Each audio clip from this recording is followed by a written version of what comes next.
النهاردة كان في لقاء متلفز على القناة الرابعة الإنجليزية، بجد كلام صادم عن الأوضاع في القطاع الصحي داخل بريطانيا في NHS بسبب حالات الإنفلونزا اللي زايدة الفترة اللي فاتت. ساعات انتظار بتوصل ل 92 ساعة، وفي مرضى بتموت وهي منتظرة. ترجمت لكم اللقاء وياريت تسمعوه لحد الآخر لأنه فعلا المعلومات صادمة. And in fact, most NHS staff would say it's all year round. But I had a phone call today from a consultant. I've verified this. I was quite shocked by what he had to say. So as of 3 p.m. today, he said, let me get this right, he had a mental health patient on a trolley who'd been waiting there for 92 hours, a 66-year-old who had been on a hard couch in the emergency department for 48 hours, another medical patient 45 hours. And he said this was just the tip of the iceberg. A new corridor had been opened in his hospital, and I'm not saying where it was just to protect him, but had been opened up to take the overflow of patients, and that is happening everywhere.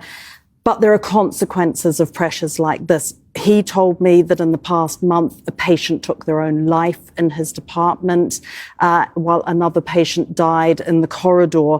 He was upset about this, naturally. The other thing he told me was that ambulances now don't have to wait with a patient for, say, longer than 30 minutes or 45 minutes. His bosses told him to put a barrier by the ambulance doors so the patients couldn't be offloaded from the ambulance into the emergency department. And he said, so at that point, he felt like the paramedics and he were working against each other rather than with each other. It's really shocking testimony. And presumably these aren't isolated cases. No, I mean, I felt like he was telling me what so many staff are here experiencing right around the country. Now, flu cases are high, as we've heard. It's cold. Professor Sir Stephen Powers, NHS England's medical director, said today, also, we're getting older. The population's getting older, and the more frail people turning up in hospitals. But these pressures are being felt right across the UK. But let me just take England specifically.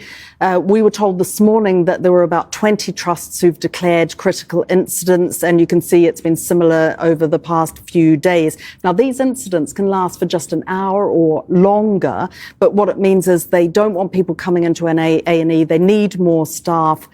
Maybe they have to divert patients, and you can imagine the pressure on staff.